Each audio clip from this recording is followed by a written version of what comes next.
Lorsqu'on plonge une grenouille dans de l'eau bouillante, elle réagit aussitôt en sautant hors de la casserole. Mais si elle est plongée dans de l'eau froide dont on augmente lentement la température, la grenouille meurt sans réagir.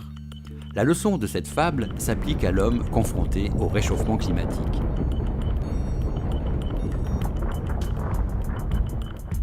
Par chance, contrairement à la grenouille, nous pouvons nous projeter dans l'avenir grâce aux travaux des scientifiques. Encore faut-il les connaître et les comprendre. S'ils sortaient de leur labo, quel rôle les chercheurs pourraient-ils jouer pour mettre la science à la portée du grand public ?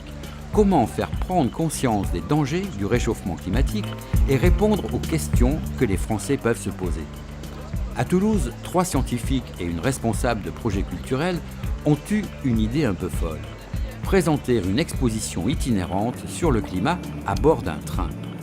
Ce projet improbable a fini par voir le jour. Les citoyens, ils ont soif de connaissances. Ils veulent savoir. Ils comprennent de plus en plus, mais ils ont le droit d'accéder au meilleur de la compréhension des phénomènes scientifiques, des phénomènes climatiques. C'est très important que les choses ne se passent pas qu'à Paris. C'est très important que tout le territoire soit irrigué. Et le train du climat va permettre d'irriguer tout le territoire. Alors bon voyage aux messagers du climat. Nous avons alors embarqué et parcouru la France pendant 3 semaines aux côtés des scientifiques. C'est l'histoire du train du climat et de ses messagers que nous allons vous faire vivre à travers cette aventure ferroviaire inédite.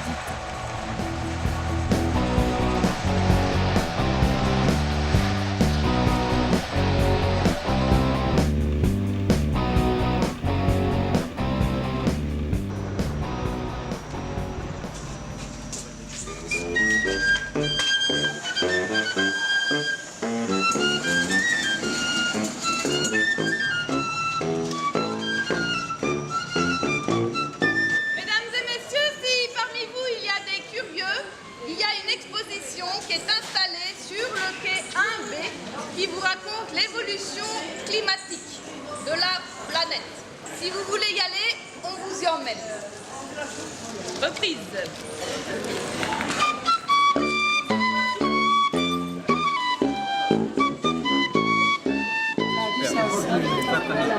On en avait parlé il y a un an quand... C'est vous qui êtes à l'origine du train du climat. 3, 2, 1, coupé. C'est bon. Ce train du climat, donc, comme l'a dit Vincent, a été initié en fait par une rencontre entre 3 chercheurs et une médiatrice scientifique qui ont conçu cette exposition. On est 40 chercheurs habillés en bleu à répondre au public, à susciter des débats. Donc l'idée, l'originalité, c'est que vraiment ce sont les chercheurs qui vont à la rencontre du citoyen. Mesdames et messieurs, si vous voulez bien vous approcher, bonjour. Avant de rentrer, on vous propose un petit quiz musical. Le climat de la France s'est réchauffé de 1,4 degré, c'est la réponse A. Le climat de la France s'est réchauffé de 0,8 degré, réponse B. Le climat de la France s'est réchauffé de 0,3 degrés. La réponse C. Qui vote pour la réponse A? 1,4. Qui vote pour la réponse B? 0,8. Qui vote pour la réponse C? 0,3. La bonne réponse est... La réponse A, à 1,4 degrés contre 0,85 pour l'ensemble de la planète. Donc la France s'est plus réchauffée que la moyenne planétaire.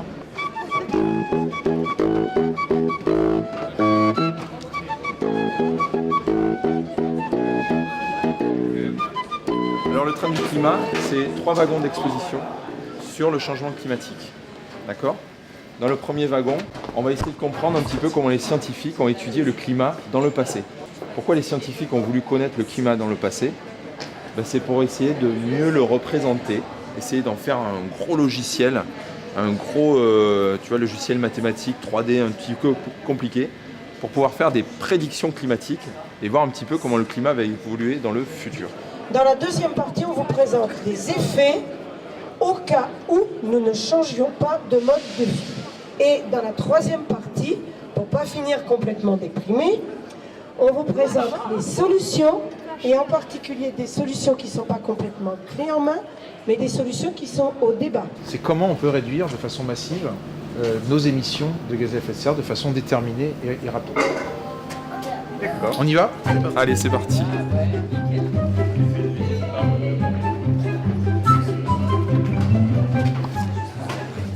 Ce sont des scientifiques, les gens avec les t-shirts orange que vous allez voir dans le wagon, sont là pour accueillir le public et répondre aux questions. Ce sont des grands scientifiques, des glaciologues, des climatologues, des météorologues, des gens comme ça qui travaillent sur le climat. Donc voilà, je suis paléoclimatologue. Donc je suis climatologue. En fait, je suis devenue océanographe. Je suis météorologue. Je suis instrumentaliste. Je suis enseignant-chercheur en urbanisme et aménagement. Je travaille sur les glaciers depuis une quinzaine d'années. Je suis ingénieur de formation, agronome et économiste. Moi, je suis en doctorat au CIREN et je travaille sur les questions de précarité énergétique. Ici, ça, c'est la porte moins 1 million d'années. Hein, vous remontez dans le temps, hyper rapidement, vous êtes à moins 1 million ici. D'accord ? Vous êtes dans quel niveau ? Terminal S. Alors, ce qu'on vous propose, c'est un parcours en fait dans la compréhension du climat tel qu'on l'a suivi nous. D'une part, comme on a compris que le climat variait naturellement. En le mesurant des archives climatiques, comme vous en avez ici, vous avez derrière vous là-bas une simulation de carotte de glace. Vous savez ce que c'est une carotte de glace ? Regardez, je vous la montre en photo, venez là, pour bien voir les photos, regardez. C'est ça une carotte de glace.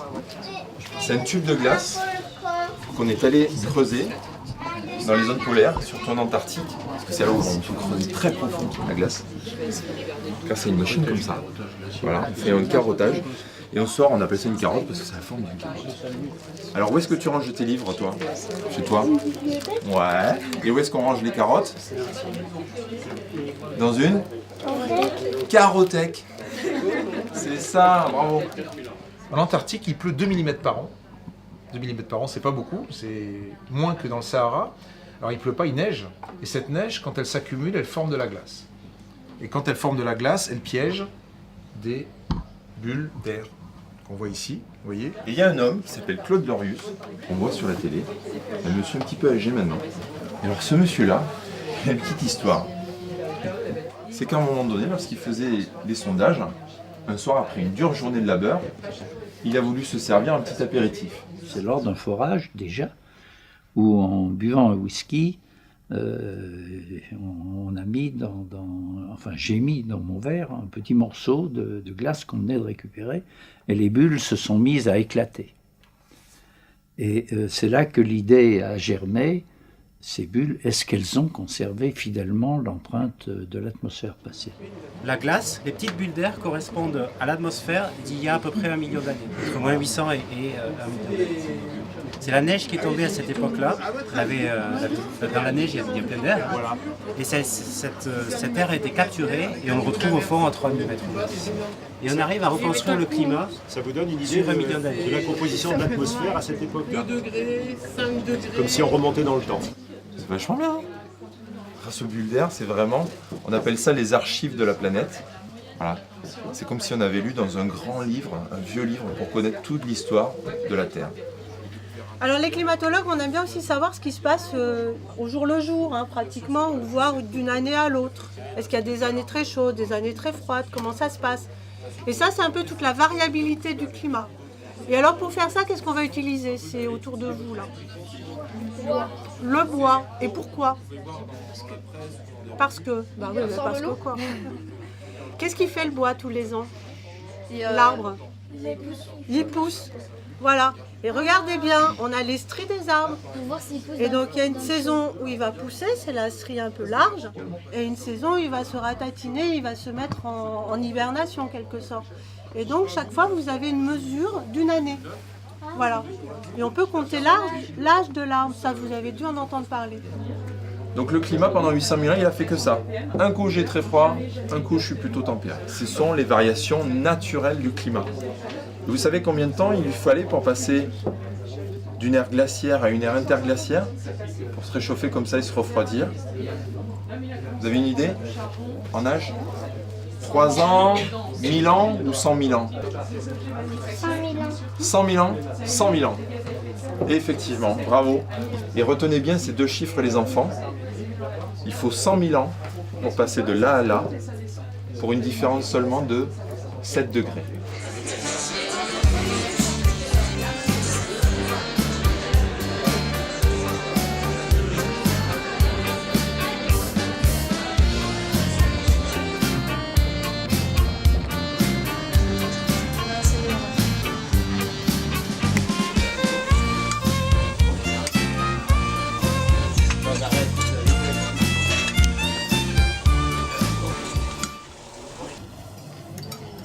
Ouais, t'as eu combien de classes toi ce matin?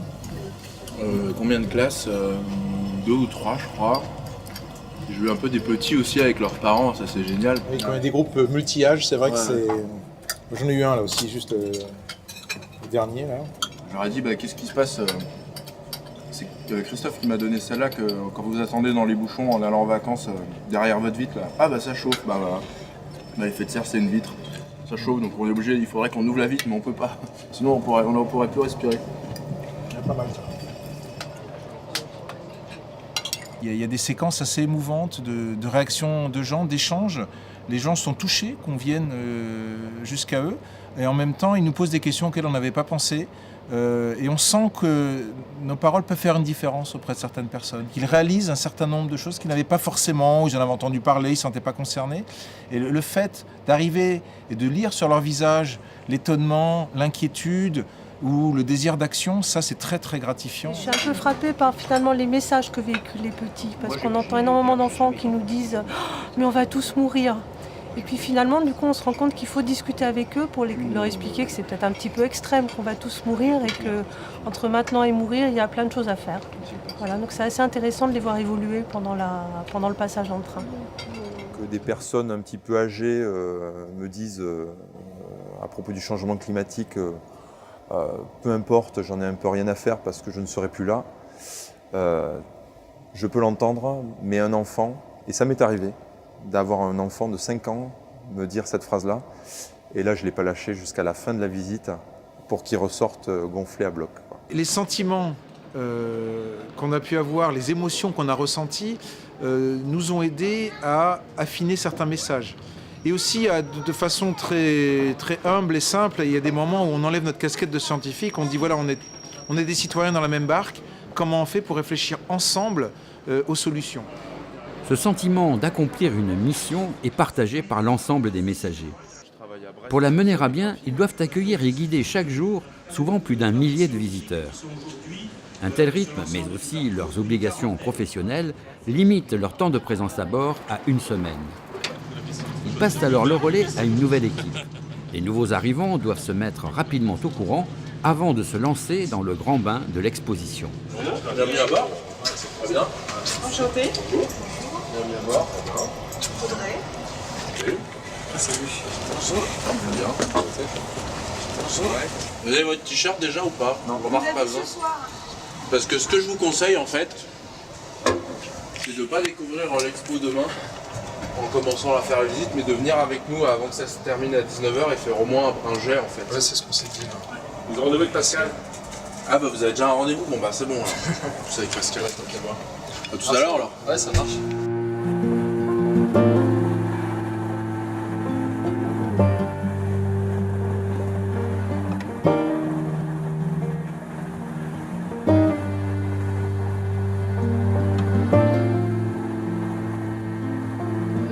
Bonjour. C'est pour ça que vous voulez venir là.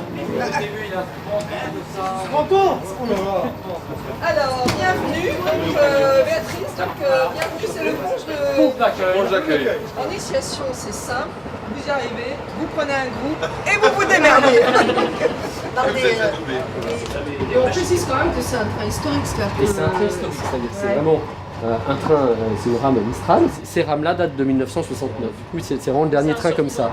Et c'est le dernier, à ma connaissance, en tout cas à la SNCF, le dernier train qui circule avec des voitures lits, sauf à vous payer l'Orient Express pour aller à Venise. Mais voilà. Mais donc ça, ce côté-là, c'est assez sympathique, on y est assez attaché.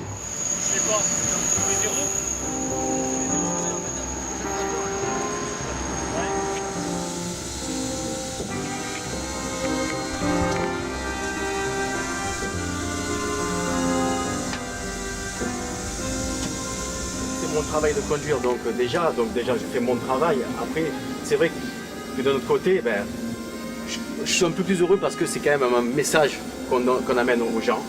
Donc oui, c'est une petite fierté quand même. Mais à mon échelle, je pense que les chercheurs ont plus de choses à nous dire, plus de fierté à amener ce message quand même.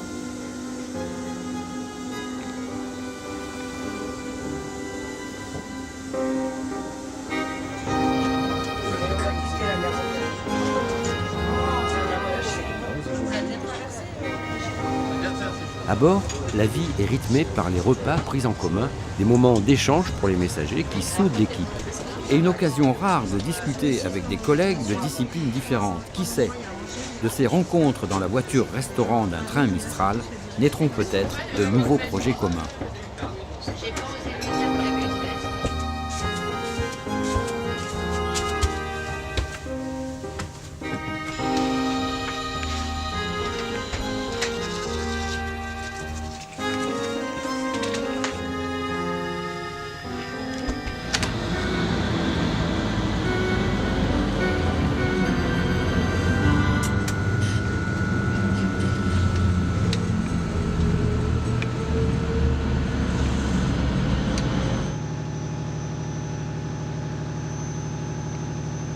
On va rentrer progressivement vers ce qu'on appelait l'Anthropocène.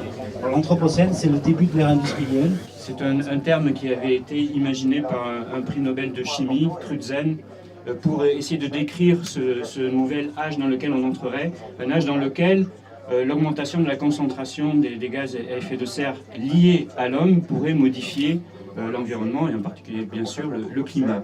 En 150 ans, nous sommes passés de cette valeur ici en 1850 à cette valeur aujourd'hui en 2014. Donc on arrive à une valeur de 400. C'est-à-dire un doublement en l'espace de 150 ans. Donc aux échelles géologiques, c'est comme un instantané. On double de façon instantanée. Et donc d'où vient ce CO2? Il vient... Quelqu'un peut m'aider? De l'activité humaine. Ça veut dire que pendant des dizaines de millions d'années, les énergies fossiles ont été stockées dans le sous-sol, donc le charbon, le pétrole, le gaz, et en l'espace de 150 ans, en les extrayant, en les utilisant, en les envoyant dans l'atmosphère, on a doublé donc cette quantité. Alors on va rentrer dans l'Anthropocène. Alors qu'est-ce que ça représente là?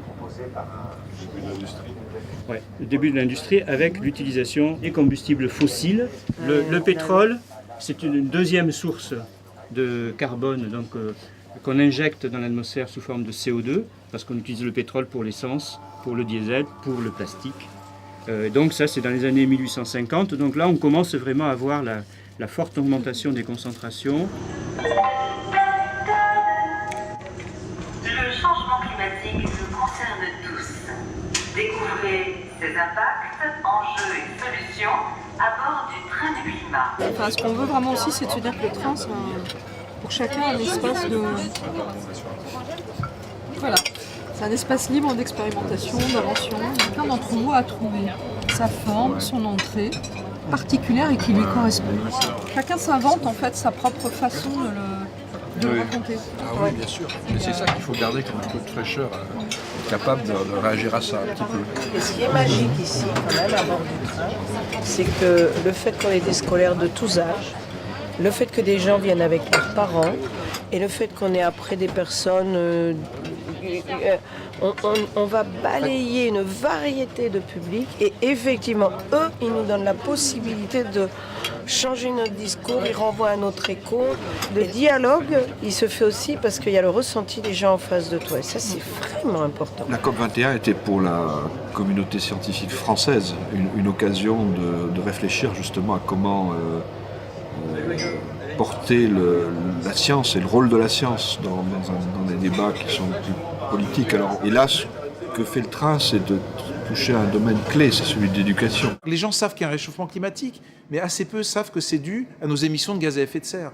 Donc il faut comprendre au moins ce lien de base pour que quand des politiques de réduction de gaz à effet de serre arrivent, elles soient soutenues par la population, que les gens comprennent bien les enjeux. C'est pas, la base n'est pas très compliquée. Je crois qu'une des choses importantes dans l'évolution du problème climatique, c'est que ça doit être une évolution démocratique. En tout cas, moi, je suis très attaché à ça. La réflexion dans notre communauté scientifique, je crois, a beaucoup mûri ces dernières années par rapport à tout ça, et c'est ce qui permet des projets comme celui-là. Je pense que nous avons une mission d'utilité publique. Les scientifiques en général, bon, c'est vrai que nous sommes dans un domaine, je dirais, le problème climatique.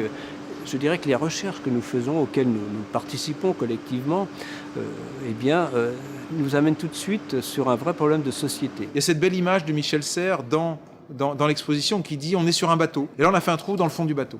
Il y a eu un moment extraordinaire dans notre histoire, c'est le jour où les cosmonautes ont montré à l'humanité la planète sans horizon. Et tout d'un coup, on a vu notre vaisseau, on a vu notre bateau. Résonne sur le bateau, attention, nous coulons. Poste d'évacuation. Oui, mais il n'y a pas d'évacuation possible. Par conséquent, est-ce que l'humanité prendra suffisamment conscience des dégâts faits à son bateau pour se mettre ensemble pour réparer les dégâts? Voilà, c'est toute la question.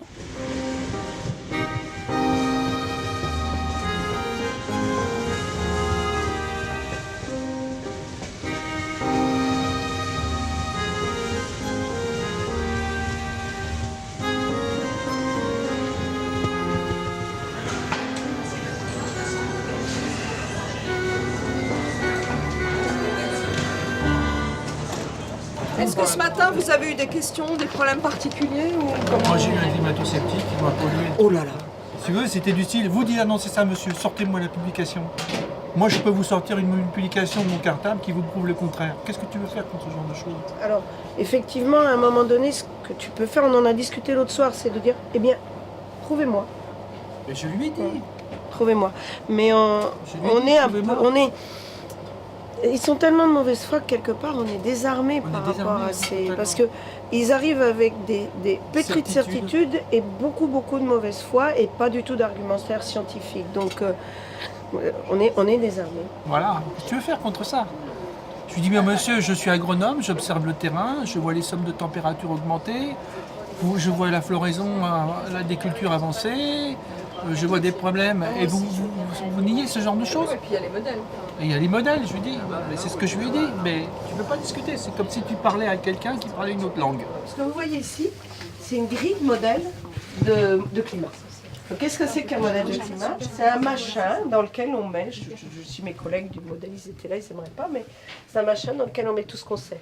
En termes de l'importance de la glace dans la régulation du climat, le transport de chaleur d'un bout à l'autre de la planète avec l'océan, le développement de la forêt qui va prendre à un moment donné le gaz carbonique, la déforestation qui au contraire va rejeter du gaz carbonique. Donc vous avez ici le scénario, le modèle, et ici les scénarios, et derrière vous avez les projections. Et pour faire des projections climatiques, c'est-à-dire pour voir le climat, comment il va évoluer dans le futur, on a besoin d'un modèle, mais on a besoin aussi de raconter une histoire. On appelle ça des scénarios. Voilà. Et ça, ce sont la plupart du temps des économistes, des gens comme ça qui s'intéressent des sociologues, qui vont aider le climatologue à faire varier les paramètres de son modèle. Et qui vont lui dire, voilà, j'aimerais que tu fasses marcher ton super programme là, sur ton ordinateur, que j'y connais absolument rien, c'est toi qui maîtrises tout, j'aimerais que tu lui fasses raconter l'histoire du scénario du laisser-faire. Qu'est-ce que c'est le scénario du laisser-faire? C'est ce qui va se produire et les effets qu'on va avoir, qu'on vous décrit après, si on ne change pas notre mode de vie actuel. Pourquoi on dit ça? C'est parce que sur cette partie de la courbe ici, on est là aujourd'hui, entre 2000 et 2020, sur cette pente-là, rouge, donc de la courbe rouge. Donc le laisser-faire, ça veut dire on continue. Comme aujourd'hui, regardez vers où on va. Le climatologue, il a calculé que ce scénario nous permettrait d'éviter une augmentation de plus de 2 degrés.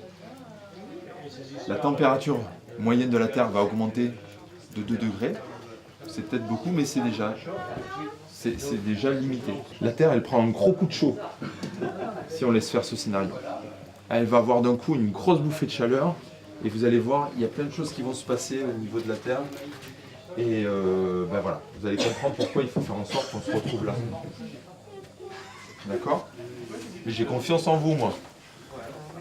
Vous allez changer les choses, hein.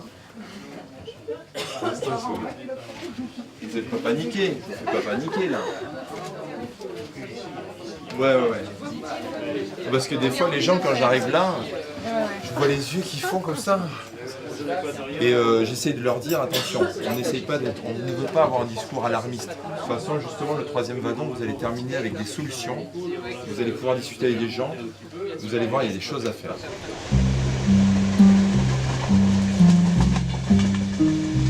Chaque jour, une nouvelle gare s'anime à l'arrivée du train. Sur les quais, les passionnés du climat proposent aux visiteurs de participer à des expériences pour mieux comprendre les phénomènes du réchauffement. C'est pour ça qu'on se retrouvera les pieds dans l'eau d'ici quelques années. Voilà, c'est ça que vous voulez me faire dire? Pour illustrer finalement le principe du thermomètre. Souvent, les stands investissent le hall de la gare et les alentours. Ces animations prolongent l'exposition qui se trouve à bord du train et les visiteurs peuvent ainsi rencontrer les associations et les organismes qui s'engagent pour le climat dans leur région. C'est aussi l'occasion pour les plus jeunes de satisfaire leur curiosité scientifique. C'est qui veut faire du patin? Il faut avoir des petits pieds. Hein. Là, ça se transforme en glace. Ouais. Voilà. Maintenant, c'est de la glace. Sans qu'il fasse en dessous 0 degré. Dans cette voiture, on essaie de décliner les conséquences de ce scénario du laisser-faire, à la fois à l'échelle mondiale et à gauche à l'échelle de la France. Donc on a un certain nombre d'exemples qui sont montrés. Là, ce n'est pas un glacier en France qui est montré, c'est un glacier en Suisse, et qui montre le recul depuis 1862 de ce glacier jusqu'à 2012. C'est une animation qui a été construite à partir de données, et c'est assez comparable à ce qui est observé aussi en France. Je pourrais parler du glacier, par exemple, du Vignemale, le glacier d'Ossou, qui perd à peu près 1 à 2 mètres d'épaisseur chaque année et qui a déjà qui a reculé aussi d'une centaine de mètres en une dizaine d'années. Donc 5 degrés, donc 5 degrés sur la France, ça veut dire un été sur 2 comme 2003. Ça veut dire au lieu d'avoir 100 jours de neige à 1500 mètres pour les stations de ski par exemple, là, il n'y aura plus que 30 jours. Économiquement, c'est pas viable. Donc je pense que la station va fermer. Une histoire, une question là, de fréquentation, c'est vraiment l'économie des stations n'est plus tenable. Les stations de moyenne montagne. Les débits de rivière seront fortement affectés. Pourquoi ça diminue, le débit des rivières? Vous avez des simulations derrière qui vous expliquent que les glaciers sont en train de fondre. Ce stock d'eau, c'est comme un château d'eau. Il faut vraiment avoir l'image du château d'eau. Si en hiver, dans un contexte plus chaud, au lieu d'avoir ce stock qui s'accumule, mais une réduction de ce stock, ce qui est observé déjà aujourd'hui, vous allez avoir moins d'effet château d'eau. Dans ces régions qui sont en piémont de montagne et qui dépendent de cet effet château d'eau, eh bien une rivière comme la Garonne va perdre plus de 65% de son débit en été.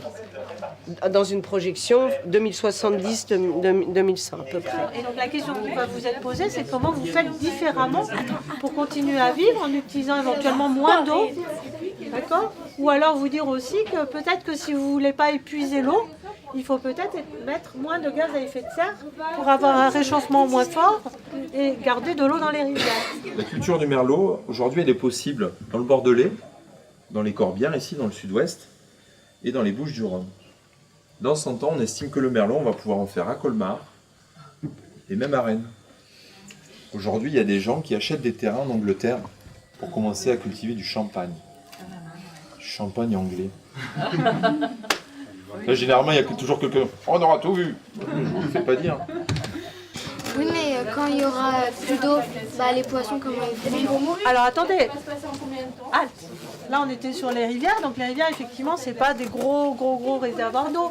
L'océan, il y en a beaucoup sur Terre? Oui. Oui, il y en a 70% de la planète. Alors déjà, c'est une grosse surface. Si ça chauffe, que va faire l'océan? Il va s'évaporer. Il va s'évaporer. Mais qu'est-ce qui fait en même temps l'océan en chauffant? Quand vous chauffez, vous occupez plus de place. Donc en fait, l'océan, il se dilate. Et c'est pour ça qu'on parle aussi du niveau de la mer qui monte. Et ici, on est à La Rochelle. La Rochelle, un des principaux risques, c'est quoi? Qu'est-ce qui se passe? C'est ça, la montée des eaux. La montée des eaux. Voilà. En fait, la montée des eaux, si on continue à émettre comme aujourd'hui, on est à peu près sur une montée des eaux en moyenne globale sur la planète autour de 60 cm, entre 60 cm et 1 mètre. Ça, c'est le scénario si on laisse faire. Et si on continue, si on se place dans une trajectoire de scénario sobre, on est plutôt à 40 cm. Alors vous voyez que même avec ces scénarios-là, il faut quand même considérer, il y a une inertie dans le système. Hein. C'est comme le climat, c'est comme un paquebot. Hein, avant de l'arrêter, il faut freiner. Hein. Longtemps à l'avance. Donc il va falloir quand même s'adapter, même si on a ce scénario de 2 degrés. Là, regardez, vous avez un exemple sur ces écrans-là, d'un petit aquarium qu'on a filmé.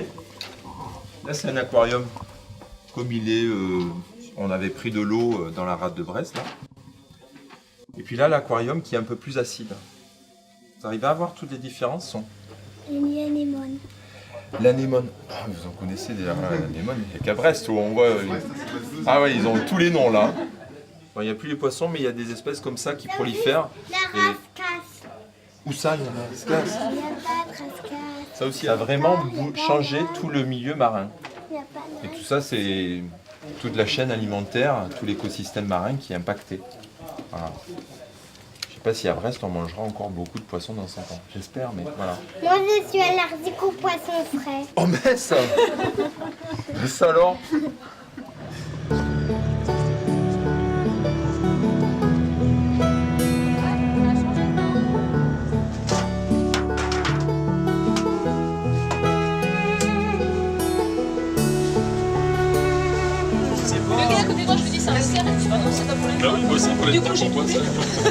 Ah non, c'était bien pour l'intervention. Bon, aujourd'hui, j'ai fait une cuisine de chez moi. Hein. J'ai fait un tagine de poisson.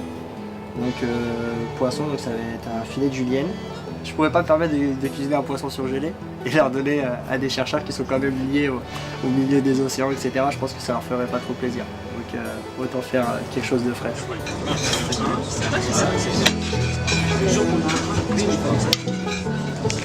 J'ai vu une quasi-mutinerie une fois à bord d'un bateau parce qu'on mangeait pas bien. Et donc en fait, c'est quand même très très important de se régaler.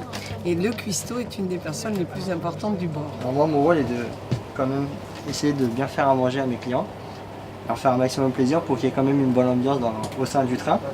On reste quand même 3 semaines à bord, donc si on mange pas bien, je pense que l'ambiance sera pas top top.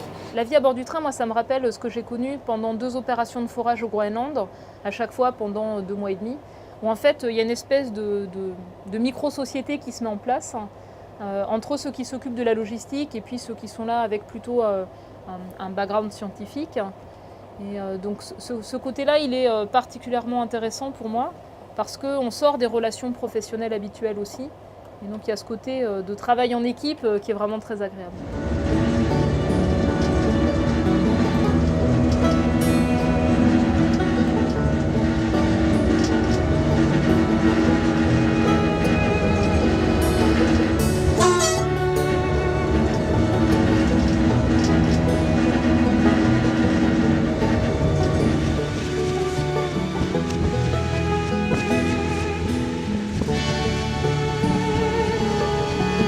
Nous avons 2 lycées et 2 collèges inscrits, mais nous n'avons pas d'horaire.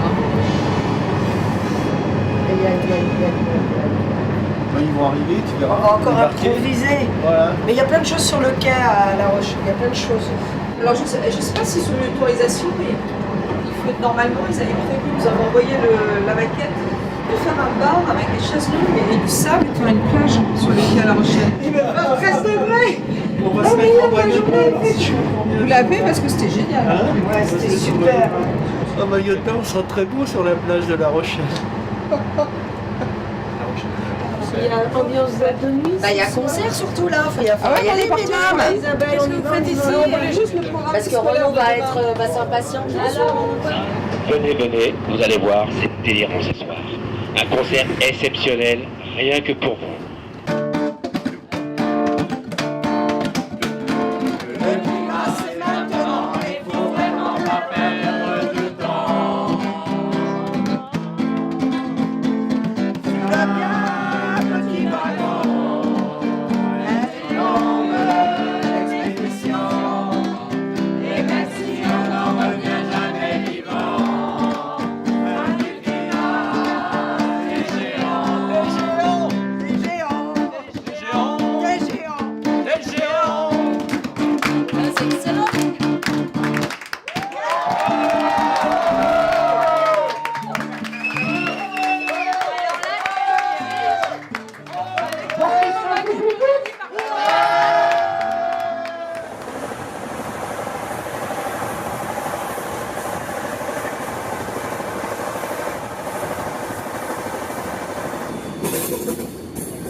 Chaque semaine, c'est le même rituel. Une équipe de messagers fait ses adieux.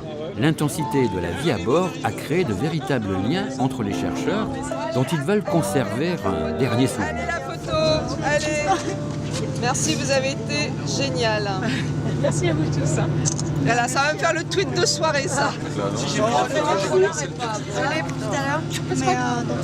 Merci à toute l'équipe. Ah bah si, on va bientôt y aller. Faites la passation, hein, 17 h. Ouais. Allez, on est parti.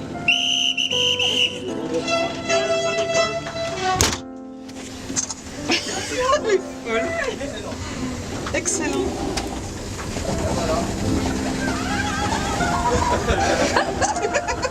Salut.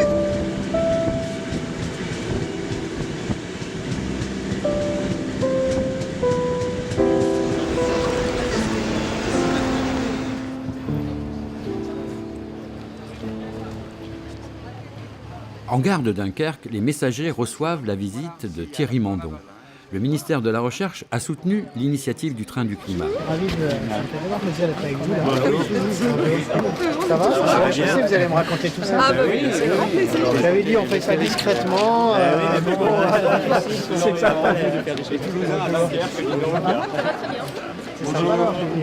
C'est une bonne surprise.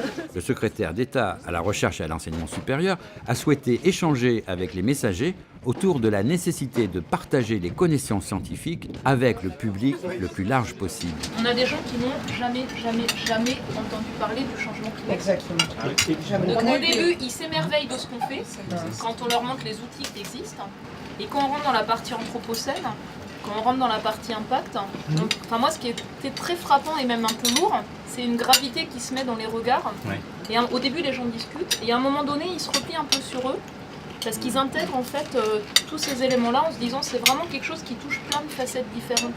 Et je pense que les gens se permettent justement aussi d'exprimer une forme d'émotion parce qu'ils se rendent compte que vous êtes des êtres, enfin je dis vous.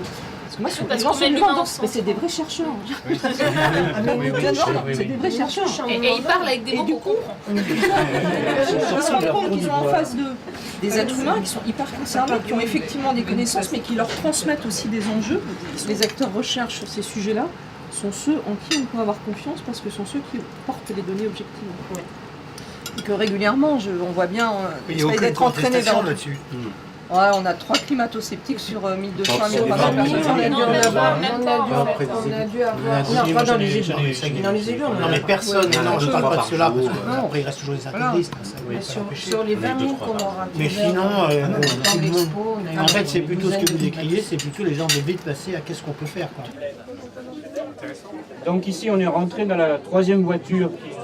Les scientifiques rendent compte de leur travail sur les options que l'on peut adopter pour essayer de réduire fortement les émissions et atteindre cet objectif de stabilisation du climat à 2 degrés. Ici, avant de passer à la partie solution, nous allons parler du diagnostic des émissions de gaz à effet de serre. Et si on regarde ces émissions sur le territoire, le pays le plus pollueur, il s'avère que ce serait la Chine. Elle émet beaucoup plus que les autres pays. Est-ce que ça veut dire que la Chine est plus responsable dans le changement climatique et doit faire, dans cette proportion-là, des efforts supplémentaires par rapport aux autres pays? Maintenant, quelqu'un peut-il me dire la population de la Chine? C'est pas écrit. 1,5 milliard, 1,4, 1,5 milliard. Donc en fait, maintenant, si jamais on utilise ce critère, vous voyez bien ici que la Chine, qui était première, passe ici en 4e. Alors que les États-Unis sont loin devant. Le problème, c'est les Chinois, ce qu'ils vous disent dans les négociations. Ils disent pourquoi nous on ferait alors qu'on se développe. Plus nombreux que nous. Déjà. On se développe, c'est-à-dire que les États-Unis se sont développés depuis longtemps, et puis l'Europe, la révolution industrielle. Donc ici, vous avez un graphique avec les émissions cumulées, la somme depuis le début de l'ère industrielle. Ouais, ça change, hein. Donc ça, c'est leur logique, un peu ce qu'ils peuvent dire historique. Donc là, on aurait tendance à dire que c'est les Chinois qui doivent faire un effort, alors qu'ici, on aurait tendance à dire plutôt que ce sont les États-Unis qui doivent faire des efforts. Et quelque part, ce qu'ils vont dire sur le droit au développement, c'est que nous, les pays anciennement industrialisés et riches, si on est riche, c'est parce que depuis le début de l'ère industrielle, on a fondé notre richesse sur l'usage des énergies fossiles. Donc en quelque sorte, on a une dette écologique envers les autres pays qui n'ont pas utilisé ces énergies autant que nous pour accéder à un niveau de richesse important. Le bilan qu'on considère, l'attribution qu'on considère, c'est les attributions territoriales. Mais ça fait des frictions. Bah oui, parce que là, j'en ai pas encore parlé, mais le problème, c'est qu'aussi, il y a beaucoup d'échanges entre les pays. On attribuerait les émissions aux pays consommateurs. Qu'est-ce qui se passe? En fait, ça signifie que l'Europe et les États-Unis, ils importent du CO2 au travers des biens qu'ils consomment. C'est une question de point de vue, de graphique. Voilà, de point de vue. Est-ce qu'on regarde les émissions par habitant? Est-ce qu'on les regarde d'un point de vue historique seulement? Et donc tout ça, ça crée des débats dans la négociation. Donc là, on a sélectionné une série d'actions qui sont proposées, qui ne sont pas du tout exhaustives, mais qui sont assez représentatives des débats. Et l'idée, c'est de vous faire réfléchir sur comment on peut les combiner, quel scénario du futur on peut construire, quels sont les problèmes que peuvent poser chaque... En commun, et puis il y a aussi des réflexions sur le transport individuel. Donc là, on voit qu'il y a beaucoup de leviers. L'idée, c'est qu'on a des petits cercles et donc qui proposent de mettre en débat un petit peu ces différentes solutions. Donc c'est quand même important de faire des choses cohérentes. Un exemple qu'on prend souvent, c'est si on fait beaucoup de voitures électriques, et que les gens ils disent on mise là-dessus pour gérer la chose, et ben on augmente aussi la consommation d'électricité. Tout dépend de ce qu'on fait du côté de la production d'électricité en même temps. Si on utilise du charbon pour produire cette électricité, bah, au final, voilà. Il y a un autre souci sur l'usage de la voiture électrique au quotidien, et sur même des trajets de plus longue distance, c'est un manque d'infrastructure en fait, voilà. Oui, c'est vrai, il n'y en a pas beaucoup. Quand vous voulez, enfin avec votre voiture à essence classique, vous pouvez vous arrêter dans n'importe quelle station, il y a des stations partout en France. On a un problème de recharge, donc en fait vous voyez qu'il faut, pour mettre en place l'usage du véhicule électrique, il faut développer toute une infrastructure autour. Ouais. C'est pas le cas actuellement. Non mais tu le... Oui, voilà. C'est nouveau et qu'il faut... Il n'y a pas assez de gens, ce ne serait pas rentable s'il n'y a pas de gens qui l'utilisent. En fait, oui, mais il n'y a pas assez de gens parce qu'il n'y a pas de... Donc c'est un cercle vicieux en fait. Oui, Il faut casser le cercle vicieux et commencer d'un côté. Elles viennent d'où tes fraises en hiver? Elles viennent pas de France. Elles viennent de pays chauds, donc de pays... Voilà, et alors elles sont venues comment? En avion, en bateau... Voilà, ça pollue beaucoup. Ouais. Donc quand on parle de changer de régime alimentaire, on parle de manger plus local par exemple. De manger français par exemple. Voilà, manger français, local. Et puis surtout d'ici. Par exemple à Montpellier, tu peux manger... Sinon on cultive notre jardin. Aussi, si tu peux. Si tu peux faire ça. Bon, après tout le monde n'a pas un jardin. Non. Mais tu peux acheter la salade de l'agriculteur du coin, plutôt que de la faire venir par bateau d'un lointain pays. Et donc pour ça, il faut manger des légumes de saison. Et selon vous, je sais pas, une petite question de fois que je vous pose, qu'est-ce qui vous apparaît le blocage majeur? Ouais, changer ses habitudes de vie, enfin la télé, les ordinateurs, tout ça. Ouais, donc les habitudes du quotidien. Ouais. On n'a pas envie de perdre finalement ce qu'on a. Parfois, il y a des gens qui veulent changer, mais qui ont du mal à changer leurs habitudes. Ouais, c'est là qu'il y a un tout, c'est qu'il y a clairement des choix individuels. Mais ces choix individuels, ils s'insèrent En même temps, ça viendra, parce que quand je vois le tri, tout ça, avant, on s'en foutait complètement. Ouais. Maintenant, les gens font de plus en plus d'efforts. Enfin, qu'aujourd'hui, il y a encore des gens qui ne font pas le tri, moi, ça me choque, pour le coup. Ouais. Mais en fait, c'est le lien entre l'individuel, la collectivité locale, la collectivité un peu plus large. On ne réussira pas si l'individu ne s'implique pas, mais on ne réussira pas non plus si la collectivité ne s'implique pas, etc. Moi j'ai compris, c'est qu'on doit tous faire des efforts. Ouais, ça c'est clair. Là, voilà. Mais qu'on peut faire des efforts. On peut le faire, bien sûr. On peut le faire. Tout n'est pas foutu en gros. Bonjour. À Saint-Malo, les messagers accueillent la visite de Nicolas Hulot, venu en voisin visiter l'exposition. Parce que j'en ai parlé quand je l'ai vu. Ouais, je vais juste dire une petite chose. Michel Serres nous a accordé un entretien et il a dit quelque chose qu'on n'a pas mis dans l'expo parce qu'on n'osait pas trop le mettre. Il a dit les messagers, je crois que vous êtes des messagers de paix. C'est-à-dire d'ouvrir ce discours, de proposer ces échanges avec l'ensemble de la population. Ça veut dire que vous êtes des porteurs de paix dans ce monde en guerre. Voilà, et merci à vous. Je voulais dire aux messagers que c'est très sympa d'être venu jusqu'à chez moi, mais je serais quand même venu dans le train si vous n'aviez évité l'escale de Saint-Malo. Mais en tout cas, merci beaucoup, je suis très content. J'observe que ce train fonctionne non pas comme un accélérateur de particules, mais un accélérateur de conscience et visiblement de connaissance. Ça fonctionne comme un sas, je veux dire qu'on rentre peut-être insouciant et on sort mobilisé. Donc bravo pour l'efficacité de ce train dont je n'avais pas pris, je l'avoue, toute la mesure et toute l'importance. Voilà, je dirais juste en conclusion pour appuyer sur ce que vous avez dit, notamment par rapport au message de Michel Serres, il y a une clé pour résoudre toutes les crises, une seule clé, c'est la solidarité. Si nous ne rentrons pas urgemment, on n'a plus le temps, dans un monde qui partage et dans un monde qui protège, tout le reste restera des vœux pieux. Et c'est pas si compliqué que ça. Voilà, c'est pas si compliqué que ça. Il y a une occasion, vous l'avez démontré dans ce train, que de mettre en commun nos intelligences, ou faire jaillir une intelligence collective, une volonté collective. C'est ce qui se joue à Paris. Merci en tout cas de votre contribution. C'est un accélérateur de connaissances et un accélérateur de conscience. C'est-à-dire, dans un monde où parfois c'est difficile de consacrer du temps à tous les sujets, là il y a un sujet qui devient évidemment urgent, notamment parce que tout le monde va entendre parler de la crise climatique. Vous rentrez à cette extrémité du train, vous sortez là 1h30 ou 2 heures après, vous en savez suffisamment pour vous faire une opinion sur ces enjeux-là, comprendre ce qui se joue derrière, comprendre les causes et comprendre les solutions. Donc c'est vraiment le meilleur outil pédagogique qui soit, parce que d'abord les scientifiques font l'effort d'aller vers les citoyens et font l'effort de rendre accessibles parfois des connaissances ou des points de vue qui peuvent être un peu complexes et rebutants.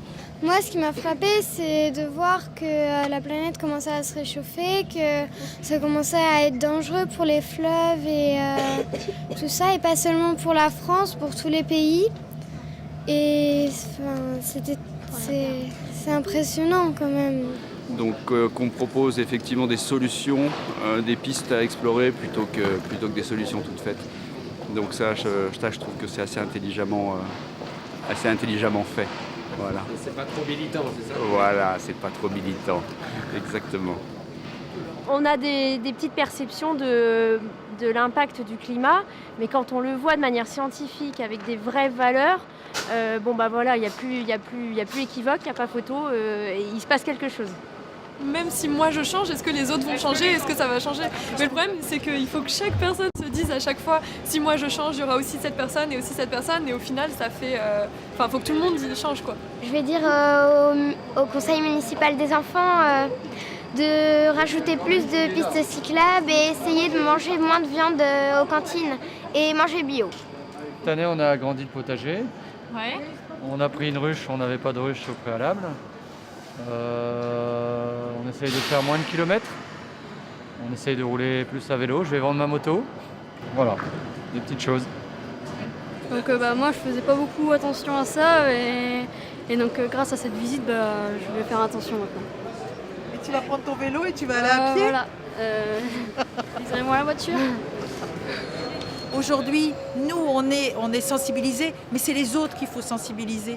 Et c'est ça. Et si ce message y passe, si cette messagère a bien fait son travail, nous, on pourra être messagers à notre tour, à notre niveau, oui. Et à notre tour. Et les enfants le seront demain. Et j'espère revoir cette expo plus longtemps, plus souvent, et avec des thématiques comme ça qui sont abordées.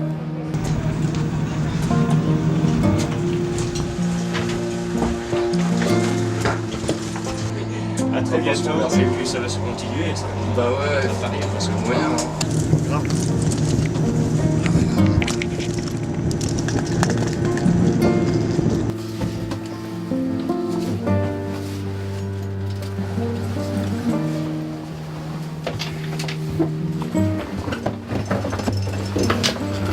Là, je me dis, comment on a fait pour vivre 3 semaines dans un petit machin comme ça? Et en même temps, les 3 semaines sont passées.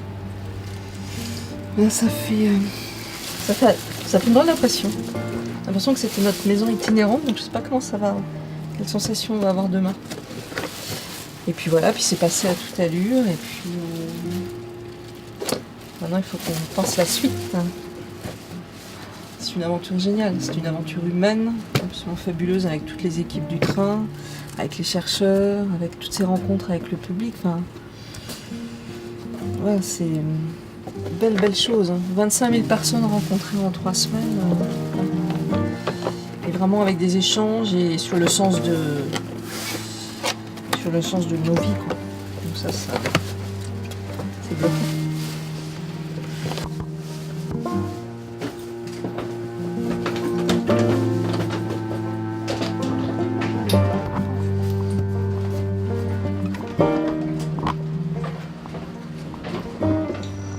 Après les 3 semaines de son Tour de France, le train du climat atteint la dernière de ses 19 étapes, Nancy. L'heure pour les messagers de se séparer. Pour autant, aucun d'entre eux n'imagine en rester là. Ils préparent un nouveau Tour de France, région par région cette fois, afin de rencontrer et de sensibiliser un public encore plus large en 2017 et 2018. Vous les croiserez peut-être alors dans une gare près de chez vous.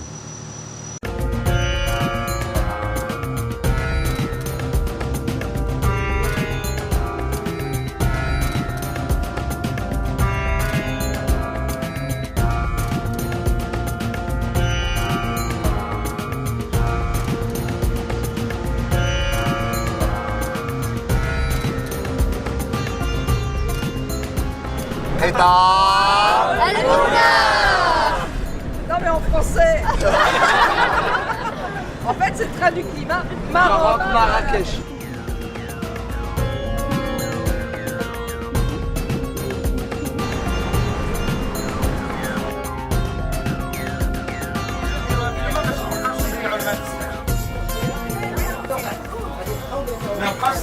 اعطيكم مثال غير ديال لاجو